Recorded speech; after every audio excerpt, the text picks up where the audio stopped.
ఉదయాన్నే పప్పాయ తినడం వల్ల ఇన్ని లాభాలున్నాయా? హాయ్ ఫ్రెండ్స్, నేను మీ మనీషా. అసలు ఉదయం వేళల్లో పప్పాయని ఎలా తీసుకుంటే ఆ లాభాలు మనకు లభిస్తాయి అన్నటువంటి అంశాన్ని మనం ఈ వీడియోలో తెలుసుకుందాం. ఇక వాటికి సంబంధించిన వివరాల్లోకి వెళ్తే, పప్పాయని రోజు ఉదయం తినడం వలన గ్యాస్ పూర్తిగా శరీరం నుండి పోయి జీర్ణశక్తి అనేది బెటర్ అవుతుంది. పొట్ట కొవ్వుని తగ్గించడంలో పప్పాయ మనకి చాలా యూజ్ అవుతుంది. అండ్ ఆల్సో వెయిట్ లాస్కి కూడా ఇది చాలా యూస్ఫుల్. మొటిమలు మచ్చలు తగ్గిపోయేలా చేసి మన శరీరం మెరిసిపోయేలా చేసేది కూడా పప్పాయ. టాక్సిన్స్ని బయటికి పంపి కాలేయం శుద్ధి అవడంలో కూడా పప్పాయ ఎంతగానో ఉపయోగపడుతుంది. జాయింట్ పెయిన్స్ అలాగే వాపులు కూడా తగ్గించడంలో కూడా ఇది ఎంతో బెటర్గా పనిచేస్తుంది. పప్పాయ తినడం వలన ఇన్ని లాభాలు తెలుసుకున్నారు కదా.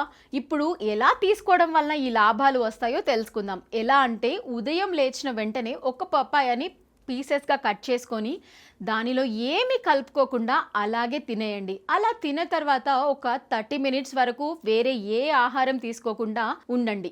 ఇలా చేయడం వలన పప్పాయ పండులో ఉండే సహజ ఎంజైమ్ అయినటువంటి పప్పాయని జీర్ణక్రియ మెరుగుపరచడమే కాకుండా సులభంగా జీర్ణమయ్యేలా చేస్తుంది. దానితో పాటు దీనిలో ఉండే విటమిన్ ఏ మరియు సి అలాగే ఫైబర్స్ రోగనిరోధక శక్తిని పెంచి ఆరోగ్యాన్ని మరింత బెటర్గా ఉపయోగపడడానికి యూజ్ అవుతుంది. మరి ఇన్ని లాభాలున్నాయని తెలిసిన తర్వాత కూడా ఈ పండుని రోజు ఉదయం తినకపోతే ఎలా? కాబట్టి మీరు కూడా కుదిరితే వెంటనే రోజు ఉదయం పప్పాయని తినడం అలవాటు చేసుకోండి. మరి ఈ ఇన్ఫర్మేషన్ కనుక మీకు నచ్చినట్లయితే మన ఛానల్ని సబ్స్క్రైబ్ చేసుకోవడం మాత్రం మర్చిపోకండి. Thank you for watching.